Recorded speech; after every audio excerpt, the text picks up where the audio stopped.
Welcome back, Jayhawks. Good morning, KU Sports. I'm your host, Jack Bordelot, and let's get right into things. To quickly recap KU Sports this week, basketball suffered back-to-back losses in Wasatch Mountains and Utah. Women's basketball got back into the win column against UCF. Tennis fell short to Clemson, and softball completed a doubleheader sweep at the Wilson Invitational. Ulysses will be starting us off today with a recap of women's basketball, followed by Harrison recapping KU baseball. After the first break, Ulysses is going to take us through some NIL updates. Zach's going to tell us what went down at the Four Nations face-off, and Sam's going to give us a sneak peek at the upcoming MLS season. After that last break, Olivia is going to give us the weather, just like always. It's shaping up to be another great show that you're not going to want to miss. Last Saturday, our women didn't get away with the dub from Iowa State, but hit some impressive stats to keep our Jayhawks in good spirits.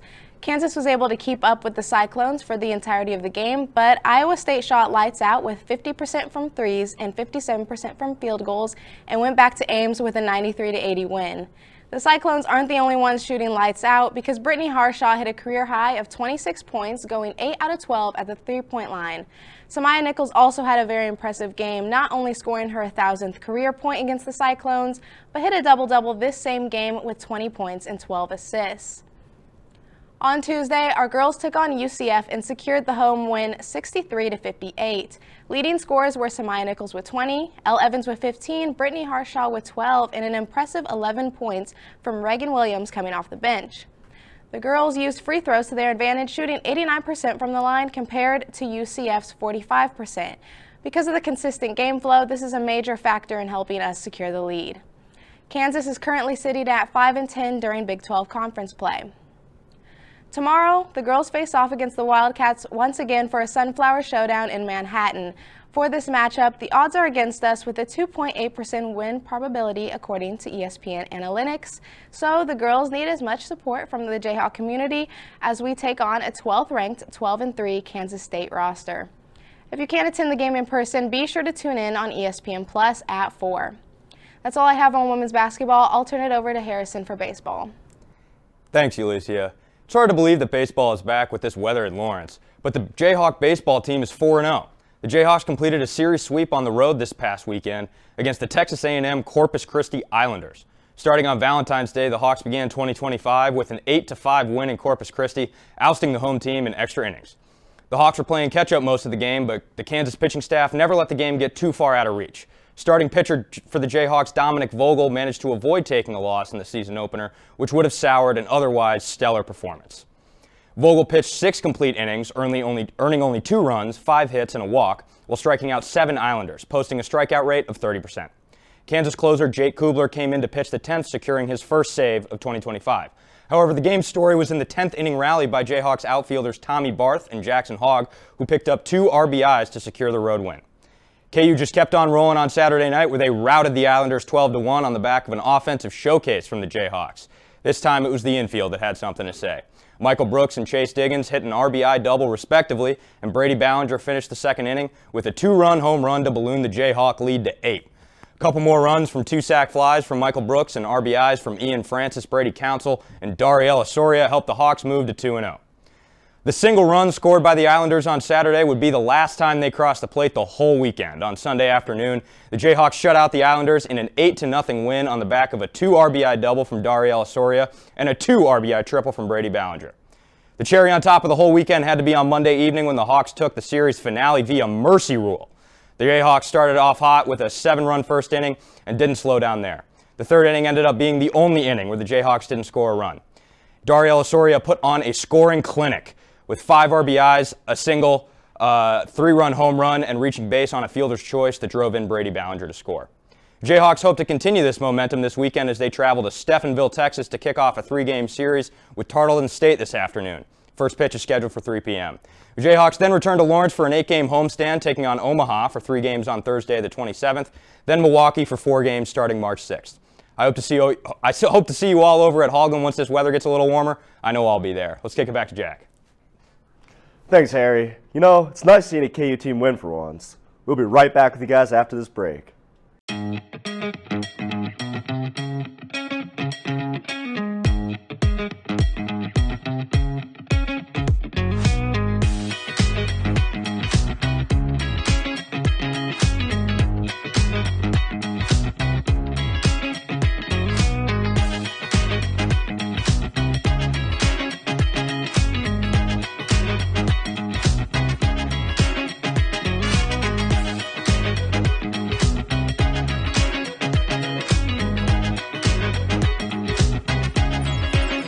National champions deserve a clean campus.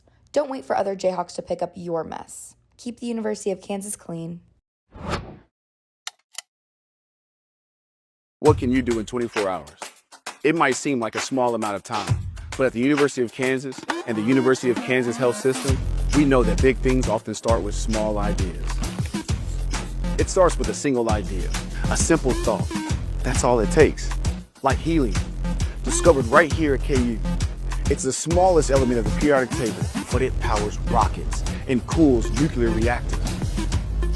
Or the monarch butterfly migration, a small idea, planting milkweed, became a global movement protecting these incredible creatures and inspiring awe worldwide. Think about a passport. For a KU student, it's not just a stamp. It's an open doorway to a world of possibility. A journey that leads to careers and connection that shape their future. And champions, they're built one practice at a time. Success isn't solo. It's teamwork, grit. It's everybody coming together to win. Now, we have one day, just 24 hours, to come together and make an impact that transforms lives. From noon on February 20th to noon on February 21st, it's one day, one KU. We're funding scholarships, powering research, and igniting the next big idea. It's all of us, each contribute what we can, because when small efforts combine, they create something mighty. When Jayhawks unite, there's no limit to what we can achieve. So, let me ask you, what will you do in 24 hours? This is your chance. This is our chance. Together, we'll show the world what happens when small ideas grow into something extraordinary. One day, one KU. The next big idea starts here. You may not hear it at first, but it's there. Our chant, rising.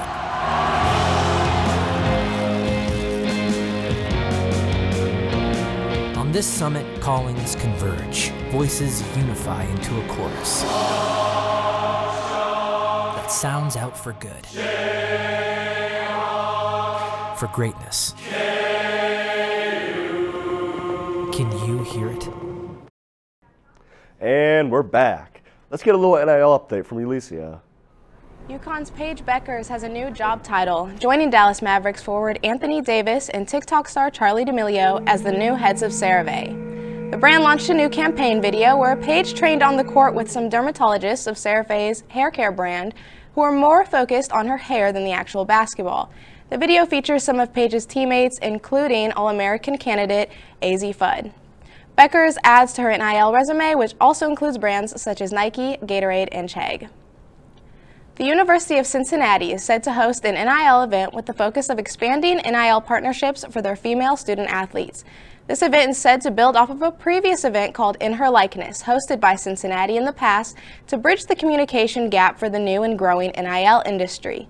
Highlighting female athletes, the event is said to help them gather information and knowledge on their brands for career enhancement as women's sports continue to grow. Top BYU commit AJ DeBansa is already making big NIL moves while still being in high school. The Utah Prep forward worked with one of the most popular social media platforms, Instagram, during the NBA All-Star Weekend in San Francisco. The five-star recruit got to showcase his skills during Nike's Future Game event that was shot using the Ray-Ban Meta AI glasses. DeBansa already has partnerships with Nike and Red Bull and is rumored to be making upwards of a multi-million-dollar deal to play for the Cougars next year. That's all I have on NIL updates. I'll pass it over to Zach. Thanks, Ulicia. The Four Nations Face-Off is an international hockey tournament between the United States, Canada, Finland, and Sweden. The national teams are comprised of NHL players from each country. The tournament just finished last night, so let's go over how it worked and who emerged victorious.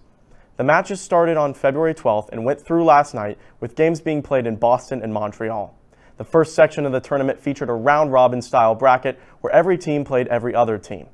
The teams with the two best records then move on to the championship game. To kick things off, Canada took down Sweden 4-3 in an exciting overtime match. Canada started off hot, scoring 2 first-period goals. Then the teams traded goals in the second, and Sweden pulled off the 3-1 comeback with a game-tying goal halfway through the third. The game was won when right wing Mitch Marner scored a thrilling overtime goal assisted by Sidney Crosby. The next day, the United States handled Finland, winning 6-1, powered by 4 of the 6 goals coming from the Kachuk brothers, who each scored twice. Next, there were 2 very entertaining matches on the 15th. First, Finland defeated Sweden in overtime, giving Sweden their second overtime loss of the tournament and eliminating them from championship contention. The 3 goals were scored by each team throughout the first 2 periods, and then a scoreless third period took the match to overtime, where Mikael Granlund scored the game winner after just 2 minutes. In the other match of the day, the U.S. vs. Canada rivalry started out hot with multiple fights occurring in just the first few minutes. Superstar Connor McDavid put the Canucks up early with his goal in the first, but following that goal, Canada would not score again, and forward Anthony they would not score again, and the United States would go on to win 3-1. After that, Finland went against Sweden, and Sweden took the victory against Finland took the victory against Sweden. Following the United States versus Canada match,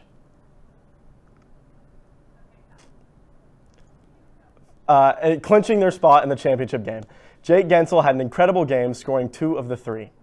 Then just this past Monday, Sweden got their first and only win, beating the United States 2-1.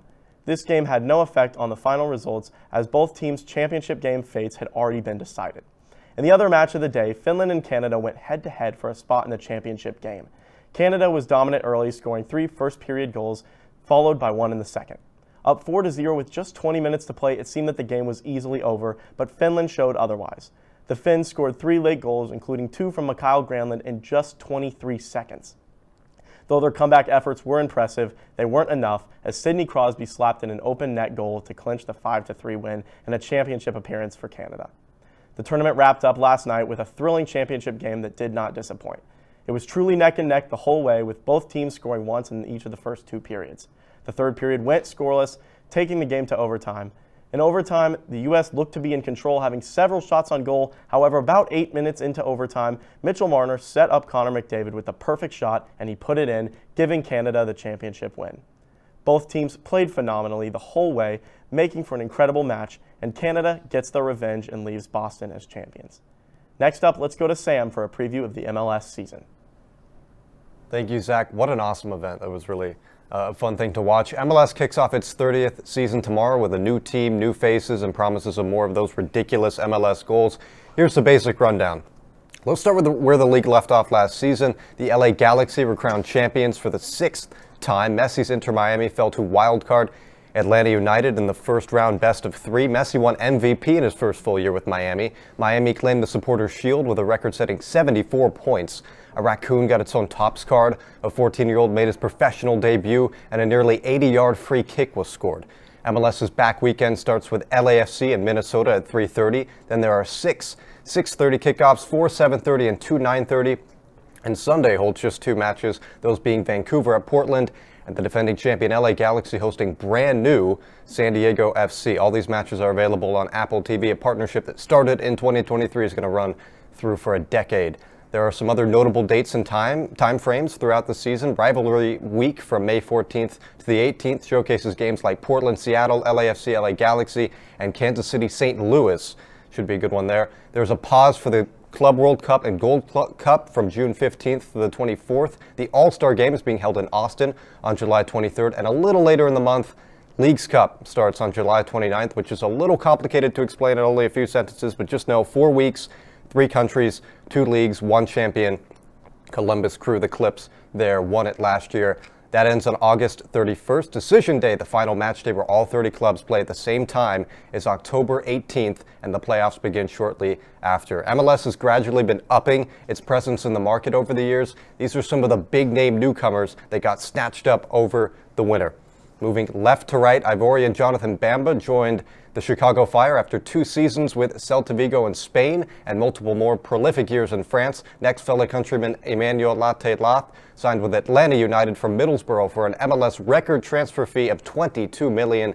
A third Ivorian winger, Wilfried Zaha, who is remembered for his time in Crystal Palace, is now a member of Charlotte FC. Ahead of San Diego's inaugural season, Mexican international Chucky Lozano announced he would be joining the new club after a handful of years with PSV and Napoli. Miguel Almiron returns to Atlanta United, the club that catapulted his name into Newcastle United's hands for a few exciting years. Almiron won the MLS Cup with Atlanta back in 2018. Kevin Danke will be a member of FC Cincinnati. The number 9 is an exciting addition to a pretty bright Cincy squad.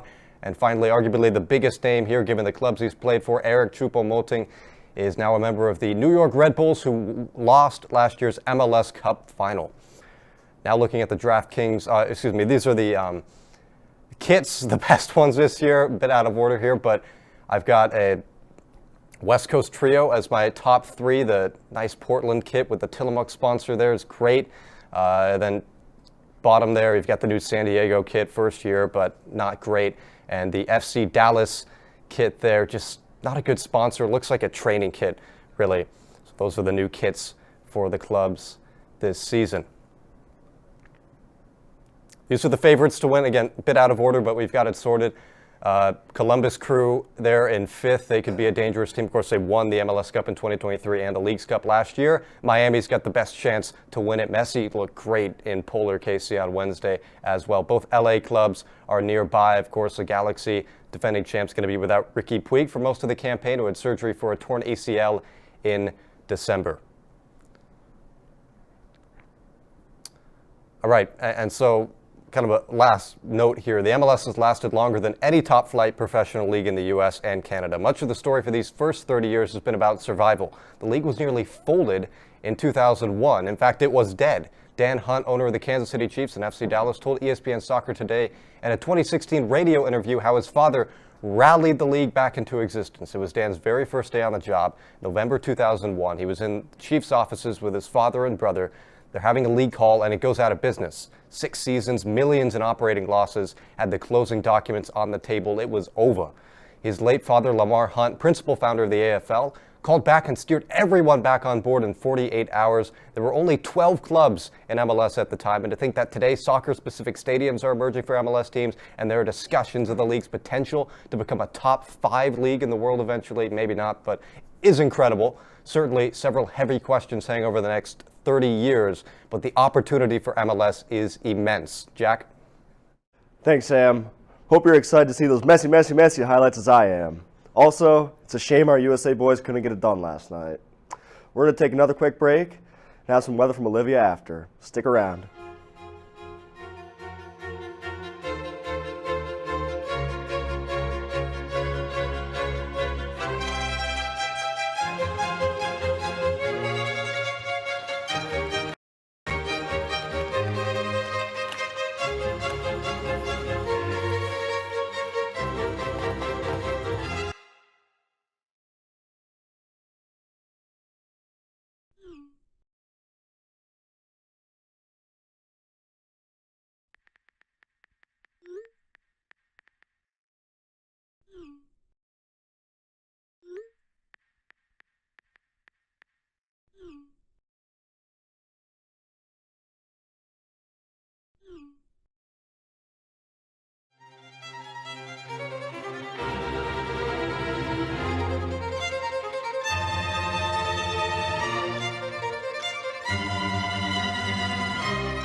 Okay, let's do this.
Welcome back to Good Morning KU Sports. Now, we had an active weather week this past week with a lot of snow happening across the area.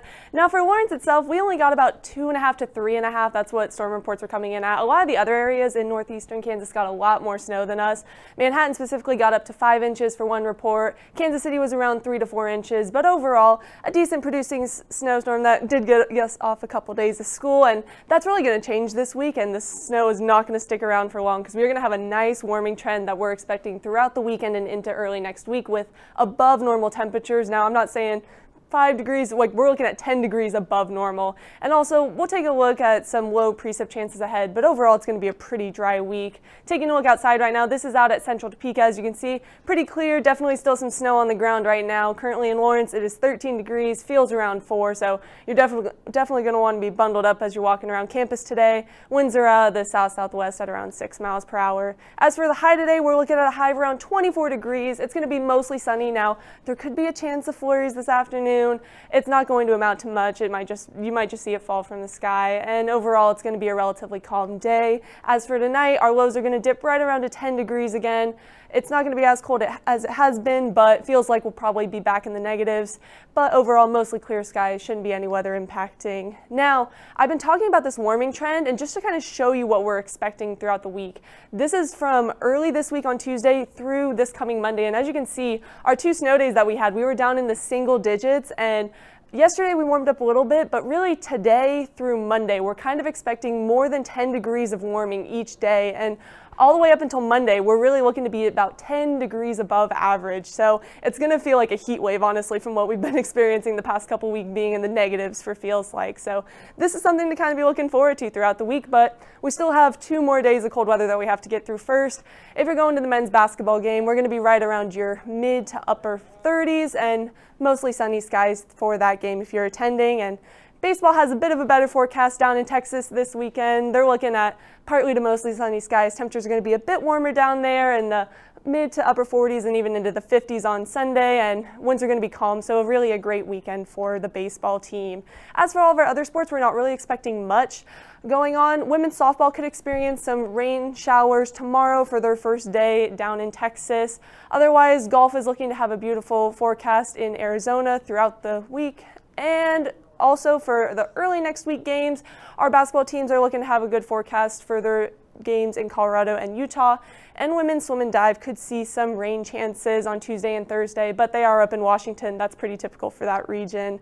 Taking a look at our 7-day forecast, again, we're not really expecting much of anything. It's going to just be the warming trend. That's our main story this week, with above average temperatures sticking around into Wednesday.